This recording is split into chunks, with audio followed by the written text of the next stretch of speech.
look at the big lion. Did you see? Did you see? Right there. The big one. The brown. So big, you know, not this one. Here, right here. Do you see? Do you see? चलो चलो चलो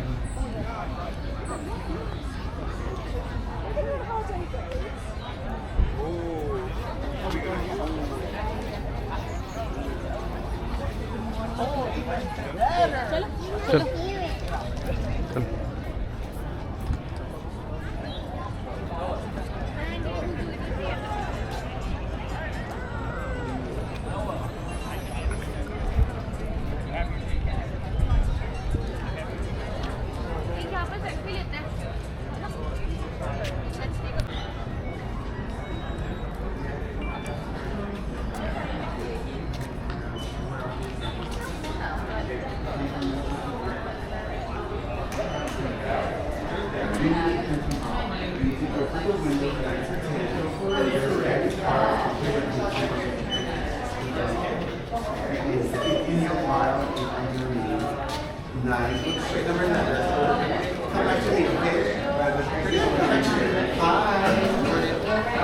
Thank you. We're together. Just getting to okay.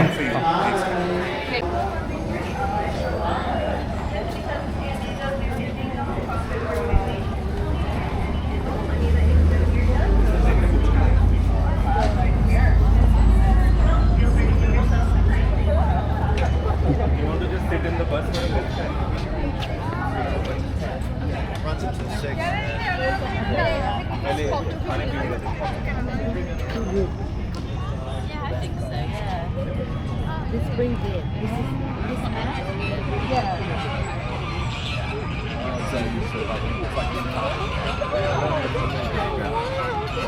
Mira, look at that. थोड़ी देर अगर उसको थकाना भी है तो कितना उसको छोड़ भी सकते हैं अभी तो साफ सुथरा ही है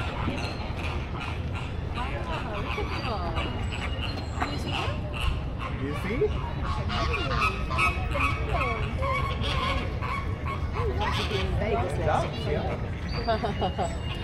That's so cool.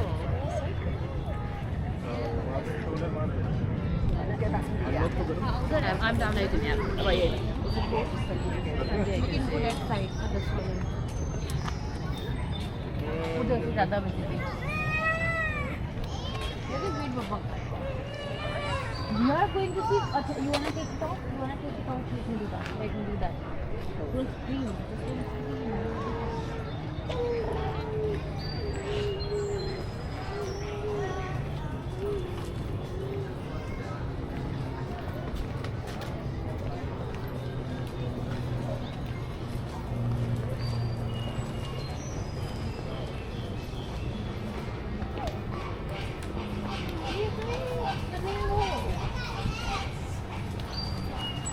Very pretty. You just walk straight down. You find that.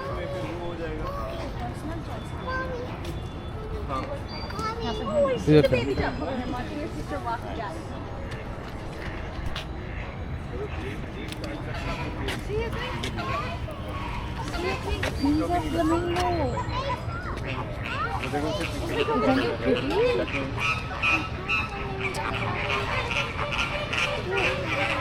Aren't they pretty? Wow, flamingo. Buddy. Look at that, Mira. You can So read pretty, it up right? if you want to see properly. You like them? You don't like them? देखो तो bird कितने को ना तो कहीं भी दिख जाए उसे bird. You don't like flamingo? Good.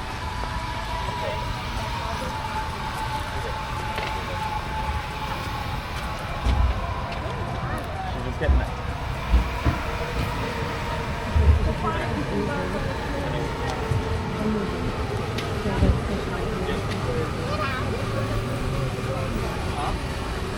What do you want? What do you guys want? Hot. You want hot?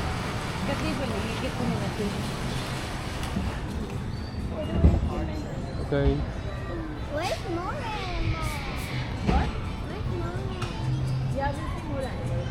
कितना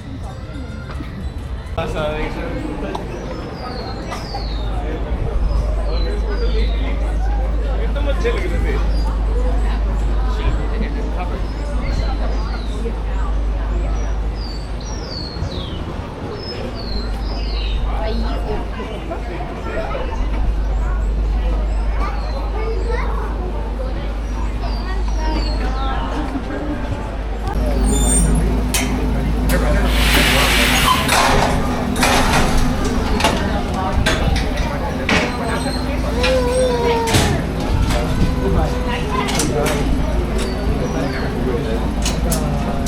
So we go to upper level, right? We go to upper level.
Thank you. Guys, have you follow the postcard?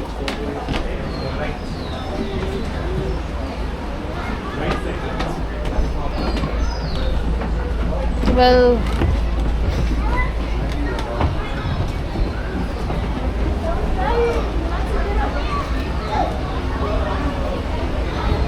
it's a 35 minutes or so. As we make our way across the world famous San Diego Zoo, we're going to do our best to visit with all of your favorite plant species and of course your favorite animal species. But we're also going to get a chance to visit within our 8 conservation hubs. These are key partnerships and communities that we work with all across the globe, allowing us to collaborate and innovate within conservation science, helping out endangered plants and animals. And we wouldn't be able to make any of this amazing work possible if it weren't for you walking through those front doors here today. So thank you so much for joining us here on our road to a world where all life can thrive. We're starting off our tour in our Front Street Plaza, very familiar to everyone on board. We've got to our right the beautiful American flamingo species.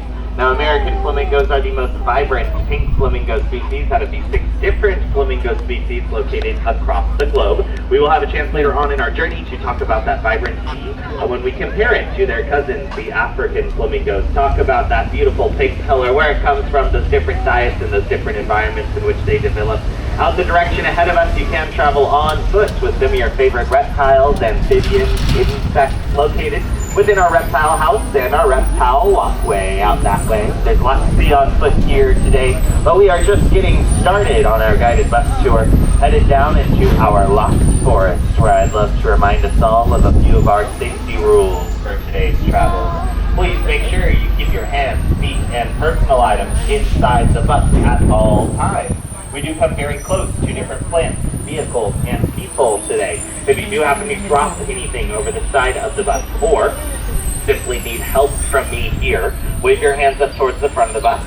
Same goes for you upstairs. Take a look to the front of the bus. That tiny black dot up there is a camera. I've got eyes up there, eyes down here. Thanks for those waves up there. And I've got a nice way to keep us all nice and safe throughout our journey today by keeping an eye on all of us, of course. Now, I don't know if many of you know this, we're not only visiting with amazing animals here at the San Diego Zoo, but we are visiting with amazing plants as well. Surrounding us now, quite a lot of vegetation. We are actually one of the most visited botanical gardens in the United States, home to over 3,100 different plant species. That's over 700,000 individual plants for you to visit with today. Some of those plants are endangered, some of them vulnerable, some sensitive, and others you can only find here within our collection. We'll talk more about those unique plants as we do head along today, but right about now we're going to make our first pit stop in Indonesia to visit with our Malayan tiger. Now this next habitat is home to two male Malayan tigers. Over there. Oftentimes our male Malayan tigers are space, although I am not quite seeing him from my spot here. Oh, I see some fingers pointing out the window, or out the large window we've got on the bus. But out to the right, we've got Connor. Connor is one of our two male Malayan tigers. We do have two. They are in two separate habitats. You'll oftentimes see them independently, and that is because they are highly territorial. They do not love to share their space with one another, nor do they enjoy each other's company. And unfortunately for Malayan tigers like Connor and Barani, they are classified as an endangered species. This is due to the fact that there are only 150 to 200 individuals left within their entire population, out in their natural landscape, that is. Because fortunately, here at the San Diego Zoo, we have got a great program known as the Species Survival Program, also known as our SSP, kind of like a dating site for our endangered species. You can think of it as Tinder for tigers. It's a great way for us to put them in contact with other members of that same endangered species of different zoos and organizations across the globe to potentially find their perfect match. And with this perfect match, we can bring future healthy populations to those natural habitats. Now take a look to the far right. You might be able to peek into our African forest habitat. I see some stripes on the legs of our okapi back there. Now I did see one of our adult female okapis. Her name is Supira, and it looks like she's currently sharing that space with her brand new baby girl. This baby is 4 months old. She was born, of course, 4 months ago, thanks to her two parents, Kapu, our male okapi, and her mom, Supira, who actually met through our species survival program. Now, those two individuals came together about 2 years ago and have since brought into the world that brand new baby girl, making great feats within their endangered species population. But you can visit more closely with them as you do come back through here later on here on Hippo Trail. You can also visit with our two female river hippopotamus. But as we make our way to the bottom portion of Hippo Trail, we've got a mixed species habitat on our right-hand side. This habitat is home to 3 different species. We've got red-tailed guinan, Allen swamp monkey, and 2 spot-necked otter. This is also a great spot for me to remind us all that today on our journey, you can stand up if you'd like to. Just make sure you have 2 feet on the floor and a hand on the railing if they're standing on our benches, please. Thank you so much. But these 3 species do share this space, and this is a great way for us to provide them with social enrichment that they would typically have throughout their natural riverbanks. These 3 species would typically refer to one another as neighbors, and they're typically going to be forming some pretty great symbiotic relationships out in those natural riverbanks. So we like to provide them with that same opportunity right here within Hippo Trail. A great way for them to interact with one another, especially coming from different species here within this habitat. It does extend all the way to the opposite side of our walkway. You'll have plenty of time to visit more closely with them if you'd like to. But we're going to depart from Hippo Trail. We're going to head to the left, but please take a look to the right. We've got map marker number 15. We've got map markers located all across our zoo. You can find corresponding map markers on our physical paper map, as well as our digital map that you can download from our San Diego Zoo app. Those map markers are going to be a great way for you to traverse our over 100-acre property. That is a lot of exploring to do. It is very easy to get turned around, so please use those map markers to your advantage to find yourself and your next favorite animal fighting. But we've come around the corner into our African salt marshes, and we've got a very familiar looking bird to our left. This is the African flamingo species. And you might notice one key difference between our African flamingos and our American flamingos we saw in our first Rwanda. That is their vibrancy. For the most part, both species are born with plain white feathers, but through their diet of carotenoid pigments, including krill, shrimp, and algae, they gather all of these beautiful shades of pink through those pigments, transferring through their digestive system into those feathers, providing them with a nice shade of pink. However, out in those African salt marshes, that water is way too salty for this carotenoid pigment to be as readily available, providing them with a much lighter shade of pink, a natural form of SPF yes, a great way to keep them nice and cool throughout those hotter portions of our planet. And if you love beautiful colors, like our flamingos, you can also take a look to the right and see some beautiful plumage. We've got Baja, Fairy Duster, Nasturtium, Ceanothus, California Sunflower. You might be familiar with these beautiful plants if you are a San Diego native like I am, and that is because this is our San Diego native plant garden. These plants are growing all throughout your neighborhood here in Southern California, and these are a great way for us to actually help enrich biodiversity here all throughout Southern California. And I love to bring these plants up because prior to working here at the San Diego Zoo, I did work for the San Diego Habitat Conservancy, another nonprofit here in Southern California. We would do some work at helping to prevent fragmentation and development within those natural spaces to help keep pollinators like bees and butterflies around, as well as create seed dispersal techniques from various birds, rabbits, and squirrels, all those critters that enjoy the health of our community just as much as we do. And that is a great way for you to directly participate in local conservation efforts if you'd like to. You participating in local conservation efforts within your own home is a direct contribution to the health of your community. You can do things like planting native plants to your front yard, backyard, or balcony, wherever you live. Those native plants are going to directly contribute to the health of your neighborhood, not only helping you out, but helping out your neighbors, helping out all of that amazing enrichment found throughout those different environments. But you joining us here today are already directly contributing to worldwide conservation efforts just by walking through our front doors here today.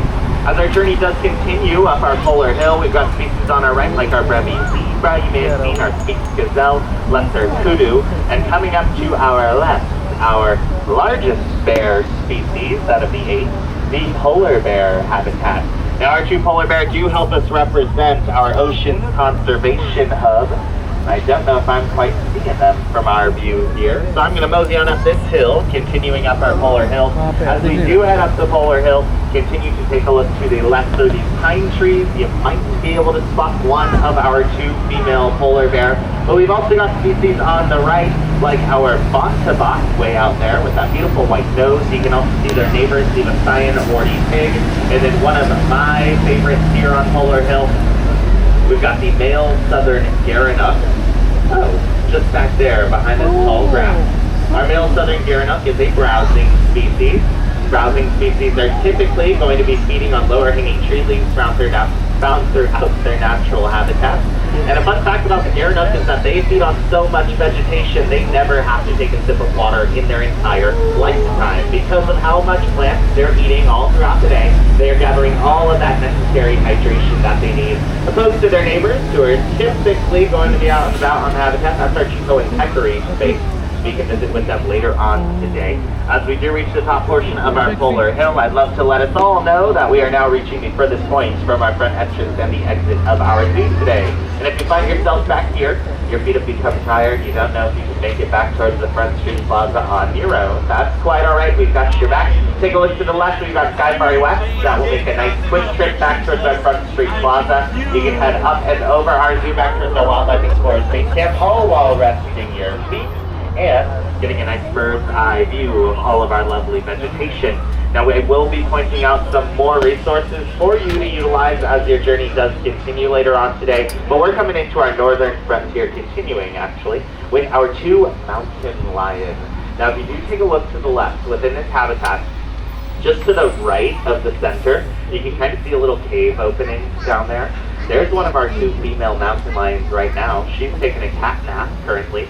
Now our 2 female mountain lions are sisters. Their names are Sierra and Tahoe. And they were rescued in Idaho at around 3 months old. Unfortunately, they tragically lost their mother around that same time frame, around 3 months old, and they were unable to fend for themselves. They were slowly drifting further and further apart from one another, and they were no longer going to be able to continue to raise themselves up big and strong without that nutrient support. So we partnered up with the United States Fish and Wildlife Department. We were able to rescue them, bring them here to the San Diego Zoo, provide them with a great space where 2 sisters can continue to develop together, but hopefully down the road contribute greatly to those growing numbers of mountain lion here in North America. You might know mountain lion by many different names. That could be puma, cougar, catamount, ghost cat, or mountain lion. That's because they go by over 40 different names originating all throughout North America, Central America, and South America. But speaking of South America and crepuscular behavior, we have got a feral dog species home to Argentina and Bolivia. You can see our maned wolf to the right. That beautiful bright orange fur coat and those long legs.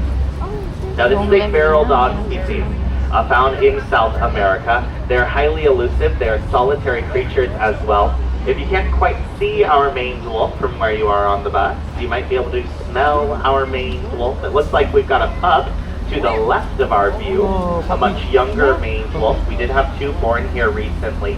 Now that smell that you're smelling in the air, that skunky odor, is going to be a great way for our maned wolf to maintain their solitary lifestyle. That is a scent marking capability, allowing them to mark their territory, preventing other maned wolf from entering their space.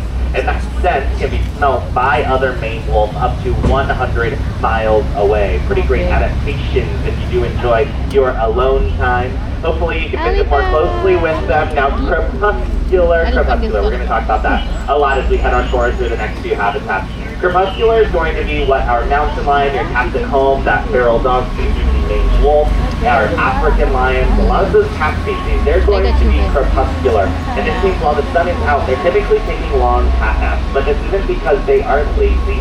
It's actually a great way for them to build up their energy so that when the cooler portions of the day do arrive, they can do their best to use a lot less energy to hunt more successfully with the built-up energy from the day for some of their much faster prey. And you might take a look to the right and see another crepuscular sibling duo. We've got closest to us our African lion male. His name is Ernest. And out in the distance, you can see his sister's face hanging off that wooden platform. She's taking a nap as well. That is Miss Ellen. Ernest and Miss Ellen are brother and sister. They were born at the San Diego Safari Park back in 2007. They came on down here to help us represent our Savannah Conservation Hub. Now, African lions are crepuscular, yes, and they're going to be napping for about 17 to 20 hours of their daily average activity. That is a lot of napping for our African lions. But it's a great way for them to hunt more successfully throughout those large open plains of the savannah. We've got another cat to visit with, but she's taking us away from the savannah, and we're moving into the Amazon rainforest. You might be able to see her just to our right on the ground floor. Those beautiful spots. On the fur coat of our jaguar, she's our female jaguar here at the San Diego Zoo. Those spots are not just for looks throughout the Amazon rainforest. They are very iconic spots, but those spots are meant to be an expert form of camouflage.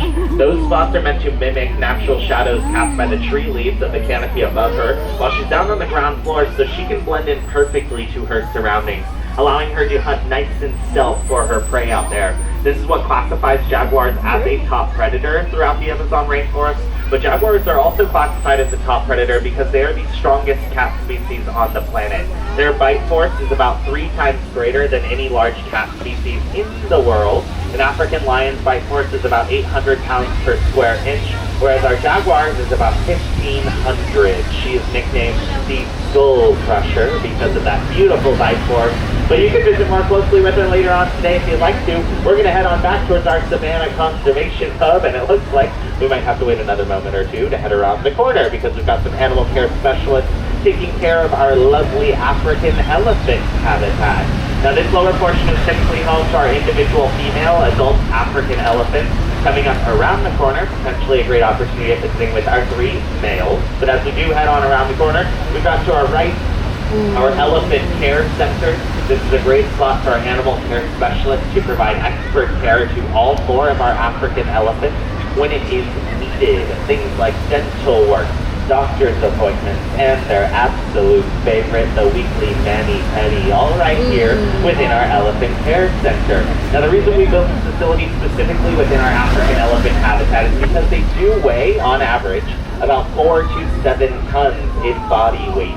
7 tons maxes out at around 15,500 pounds. That's a lot for them to be carrying around on all 4 of their feet throughout the day. But it's also quite a lot for us to transport up and down these large hills here to our animal hospital when they need that necessary care. Now it looks like we're currently visiting with the backside of Nepo, potentially. Nope, Sunzu. Sunzu is our middle boy here. He is 16 years old. He's got an individual tusk on his left-hand side. You might be able to tell, maybe from where you're seated right now, but he's not giving us the best view of that amazing tusk structure.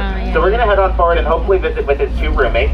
We've got Nepo, the youngest male. He is our 14-year-old male. And then Lucy, our adult 21-year-old male African elephant, who is also the largest out of our three males. Now, he is not the oldest here at the San Diego Zoo. The first habitat home to our female African elephant. It's home to our eldest as well as only female African elephant here at the San Diego Zoo. She is 45 years old. She is beautiful and she's doing amazing. She's also got the most impressive tusk structure. Now, of course, we're not seeing her right now, but when you do come back through later on today, you'll notice she has that entire first portion of Elephant Odyssey to herself. And that is not because we don't want to provide her with a roommate. That's actually because she would much rather stay furthest away from our three rowdy young males who hang out here. She loves her peace and quiet, far away from our three boys. But oftentimes our three males are going to be interacting with one another, eating throughout the day. African elephants consume about 170 pounds to 300 pounds of vegetation per day individually. And while they are eating all day long, they are constantly working out. Now, these trunks are going to be full of muscles. They've got about 40,000 individual muscles within their trunks alone. That's about 80 times the amount of muscles we humans have within our entire body. And that requires a lot of working out to keep those muscles functioning properly, keep them nice and strong. They can bench up to 700 pounds with that trunk alone, and they're going to be working out via those amazing puzzle feeders that we see hanging from up above them. They're going to be using their trunks to dig within those nice cylinders, spheres, and cubes up there, and they're going to be digging for their favorite food items. They love hay, they love to snack on it all day long, and sugar cane here with Nepo right now. But they are typically going to be using the very tip of their trunk. They've got two very important muscles. These are known as the ventral and dorsal fingers of the African elephant. They kind of act like our pointer finger and our thumb, allowing them to pick up anything as small as an individual blade of grass if they wanted to. They're highly tactile, but in order to keep those muscles functioning properly, we've got to keep those workouts going strong here. So our animal care specialists do provide them with lots of different forms of enrichment all day long, keeping their muscles strong, but also keeping their mental muscles functioning properly as well. When you come back through later on today, you can visit with their neighbors, the dromedary camel, as well as our two donkeys named Cabrillo and Balboa. How San Diego of them. But as we do head on forward, we are entering San Diego, so great transition there. We're headed to our southwestern conservation hub, and you might be able to see a representative perched up there to the right of us. That is a California condor. Now, our two California condors do represent portions of Southern California right here in our own backyard of San Diego County, as well as various portions of Zion National Park in Utah, the Grand Canyon area in Arizona, and Zion National Park in, I already said that one, and Baja California in Mexico. And our two California condor, you can see our second one now, are going to be some of the largest flight birds in North America. You might not be able to tell from how they're scrunched up, but the California condor's wingspan fully extended from tip to tip is about 9 to 10 feet on average, or about the width of this bust, including the mirrors on each side. It is pretty impressive when you get to see them soaring across their spaces, those mountain ranges, valleys, and canyons. But the California condor also represents one of the greatest feats in conservation science here at the San Diego Zoo. That's because in the year 1982, there were only 22 individuals left within their entire species population. That is less than the amount of people on the lower deck of this bus right now, and right there on the brink of extinction. Fortunately, in the year 1987, we were able to partner up with LA County and Baja California, the Mexican government. We were able to help form the California Condor Recovery Program. Wrangling up those remaining 22 individuals, we were able to put them into our species survival program, and have since brought their numbers up to where they are today, which is upwards of 607 individuals all throughout the Southwest. Those 7 on top of that 600 are very important individuals to mention, as each individual is a step further away from the brink of extinction, and a great way for us to contribute directly to natural biodiversity all throughout North America. Now, we know we're not done yet but we are going to be continuing every day to work closely with those amazing species, keep those numbers growing, just like our nice little mob of meerkats coming up to the right of us. This habitat is home to our slender-tailed meerkats, and I see a few of them on the ground floor here. To the left of our view, you might be able to spot them. Now this habitat is home to a nice community. A community of meerkats have very important roles to play. While there are individuals down on the ground floor, there's always going to be an individual on the lookout practicing sensory duty. Sensory duty is a natural instinct, allowing them to take a look out for predators, including large birds, large snakes, large ground mammals like jackals. If a predator is seen nearby, that individual is going to sound the alarm, letting them all know that they should seek shelter deep within those networks of tunnels that they are diligently building all day long. We've also got our Africarat Topi to our right. You can see our male trumpeter hornbill here. He is roommated with his partner, our female trumpeter hornbill here. They are a very romantic bird species. They mate for life. We've also got species like our Klipspringer, rock hyrax, dwarf mongoose, all within these nice Africarat Topi. Africarat Topi are these large boulder-like landscapes that you can think of very similarly to Pride Rock from the movie The Lion King. It's a great space for these smaller species to hide away from their predators, but also allowing them to use those nice shadows to stay cool all throughout the day. When you do come back through, you'll have a much better view into those habitats from down on the walkway here, which will eventually lead you into our Ethiopian highlands on our right. One of my personal favorite spots to explore. We've got lots of different plants that have adapted to thrive in a much more arid landscape, and because of these adaptations, you get very unique shapes and sizes. From plants like our Madagascar ocotillo, this very tall spiny one. We've got that other tall spiny one. That's a Madagascar dwarf palm. We've also got our coral tree and our cork plant here. Very beautiful plants. And if you do care about vegetation in the world of conservation science, this is the spot for you. Take a look to the bottom of that coral tree. You'll see a sign that says trail begins here. That is going to be one of our 2 self-guided walking botanical tours that you can take on your own time for free down here in our Ethiopian highlands. You'll just scan a QR code with your phone. It'll pop up a scavenger hunt. With that scavenger hunt, you can take a look around for these different plants and learn all about them as you do so. But we're going to take a break from Africa for a moment. We'll head back through there later on in our tour. We're coming up, headed through our Sydney Plaza here. And coming up on the left, we've got some folks' favorite garden here. Great spot to hang out. Our Boardwalk Beer Garden. If you like a Panda Pilsner, you are directly contributing to conservation efforts. That was a close call for that mallard there. Well, as we do see, we've also got our Sydney Shops to the left and our Sydney Grill on the right. These are all great spots to sit down, rest your feet. While you do join us here at the San Diego Zoo, you are visiting within a non-profit. That means that all of the purchases that you make here today, whether that is your general admissions pass for the day, a water bottle, your annual membership if you'd like to, all those purchases go directly into sending our scientists and conservationists across the globe, directly contributing to those conservation efforts. Things like the California Condor Recovery Program, Iwaso Lion Sanctuary, all those feats that you learn about today are all because of you joining us here today. So thank you so much for all that you do here. But our tour is not over yet. We're continuing down Center Street, formerly known as Bear Canyon, but still home to our bear species. We've got 3 different bear species that do have some nice habitats here. We've got our first duplex here. We've got this one habitat and then the habitat next door home to the 3 same bears. These 3 bears include our adult female sloth bear. Her name is Shala. And her 2 children named Shihani and Kumar. Those 2 babies are currently a year old. They celebrated their first birthday last December, and Shala is teaching them all the ways of the sloth bear. Although I am not quite seeing them here. They might be lurking in the shadows. They do blend in perfectly with a nice shaggy fur coat. Hopefully we'll have a chance to visit more closely with them as today does progress. But we've got another duplex here and a great sighting for us. Our North American Now our 2 North American grizzly bears do share both of these spaces. They are excellent at sharing with one another. एक बार हमारे car से सामने आ गया था, बस 500 metre away, grizzly बेर, इससे भी बड़ा था। नहीं कनाडा गए थे, हमारे दोनों में थे। Their names are Scout and Montana, and they were rescued outside of Yellowstone National Park at just 6 months old because unfortunately their mom was teaching them some pretty dangerous hunting habits.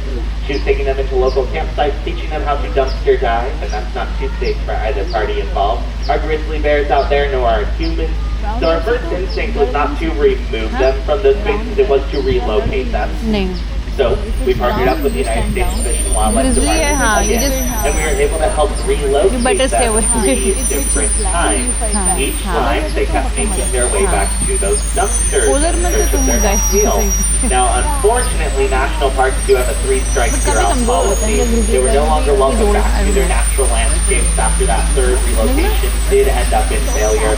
So instead of having them euthanized, we brought them here to the San Diego Zoo, giving them a great opportunity to continue to mature with one another and form some pretty great relationships that they would not have formed out in those natural habitats on Yellowstone. But it does show us that all of our impacts, all of our human impacts in those natural landscapes do play a big part in the relocation of various species. So we just have to be mindful, keeping those habitats nice and clean how we find them when we go out to visit within that natural space. As we do head further down Center Street, we've got one of my absolute favorite bears here. This is Elba. She's got her backside towards us, so kind of not the best view of her face. She just has beautiful facial fur patterns here. Now, she is an Andean bear, and Andean bears are an arboreal bear, and they're also the only bear out of the 8 species to be found within South America. They're truly arboreal, which means that they're excellent at climbing like many bear species are. However, Andean bears are climbing with a purpose. They are climbing up to the tops of these trees in search of their favorite fruits. Once they find a big batch of those ripening fruits, you can see our adult male Andean bear's face a lot better just next door. In that back right corner, that top hammock, you can see his facial patterns there. But Andean bears are climbing up to the tops of these trees. They're searching for their favorite fruits, and then they're going to break down tree branches, pile up vegetation, create a beautiful nest, live up there for a period of 3 to 4 days at a time, and then move on to that next treetop.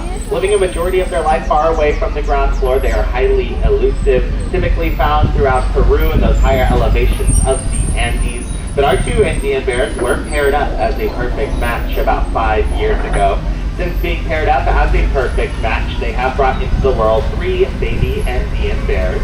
Those 3 babies were on habitat with Mom Alba for about 2 years until they no longer needed her assistance. They were ready to move out on their own, so they joined our species survival program in search of their very own perfect match. We're hoping that those next generations are able to provide direct contributions to healthy populations all throughout South America. Hopefully those babies will be able to do some great work for their species population. But as we reach the bottom portion of Center Street, we are reaching the furthest point, the furthest bottommost center portion of our zoo. And we do know all roads that do lead from here do lead uphill. And if you're fearful of walking back up these hills, that is quite all right. We've got an elevator to the left. You can hop on board that elevator. It'll take you up towards our Basher Bridge, also Treetops Way. That's where you can follow that walkway, a nice flat walkway back towards our Front Street Plaza. Or you can cross Basher Bridge and head directly into Elephant Odyssey, another great resource for you to utilize while you do spend your time here with all of your favorite plants and animals. But we're going to make our way back up towards the top portion of the zoo. This time we're headed through Africa Rock.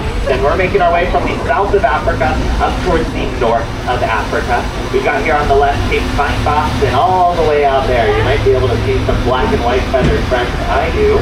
On those private beaches, that's our African penguin species. You won't notice any icy structures. There's no capped rocks out there. That's because only about 8% of the world's penguin populations do primarily live within Antarctica. A majority of them are living in slightly warmer waters throughout South Africa and South America, including Chile and Argentina. But down there on the walkway, we've got a great depiction of their aquatic and terrestrial lifestyle, oftentimes working out throughout the day, practicing their swimming capabilities. So as we move on north, we've got our island of Madagascar here coming up to the left. We've got our 5 different lemur species endemic to Madagascar within these 2 habitats. We've also got their next door neighbors and their dreaded enemy, the moose, hanging out nearby, just around the corner.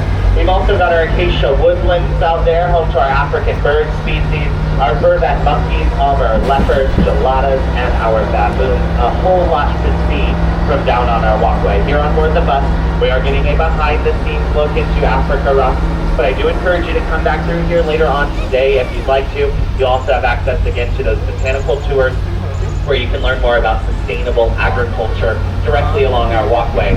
As we head on north to our Ethiopian highlands, keep your eyes peeled to the right. We are entering our Australian forest conservation hub. You might be able to spot a few of our koalas hanging out. Now we do have male koalas in this lower portion of our habitat. They do have individual treetops as they are highly territorial. They don't love sharing each other's space with one another. Now up here we've got our female koala. I see an individual female. She's hanging out stuff there. Now our female koalas have a much more open space. They've got that nice social enrichment here within their habitat. And we do have two brand new baby koalas who just emerged from mom's pouch for you to visit with. Those two babies spent the past 6 months within their mom's pouch, being about the size of a jelly bean, growing up to about the size of a stick of butter. They have been in that pouch growing up for the past 6 months, waiting to emerge to come out and explore the world with mom, which has finally arrived. They have joined mom on habitat. They are eating some eucalyptus for the first few times in their life. Hopefully you can visit with them more closely later on today. And if you do head through our koala habitat, we do have the largest group of koalas outside of their natural spaces in Australia. So definitely make an opportunity or make a chance to head on over that way. We've also got a walkable portion of our zoo to the right of us. That's our urban jungle. Unfortunately, it can't take us down that way right now, but you can take yourself on your feet. If you do head on down that way, you'll be able to visit with some of your favorites, like our Maasai giraffe species. We've got two babies on that habitat as well. We've also got rhino maza, cheetah, lots to see in that direction. And then to our left, we've got our pedestrian pathway. If you follow it in the direction that the bus is moving right now, you can visit with our Tasmanian devil, our wombats, our Australian bird species. But it will eventually lead you back towards our Front Street Plaza and drop you off right next to our American flamingo habitat, where we began our journey here today. But unfortunately, our time together is coming to an end. We are headed to our unloading dock, but as we do, I'd love to leave you all with one last big thank you so much for joining us here today. We truly, again, would not be able to make any of this amazing work possible without you walking through our front doors. Keep that in mind while you continue to explore with your favorite plants and animals. You are the exact reason why we are able to achieve our goal of creating a world where all life can thrive. So thank you so much for joining us here today. And thank you for joining me. My name is Nolan. It's been a pleasure taking you across the zoo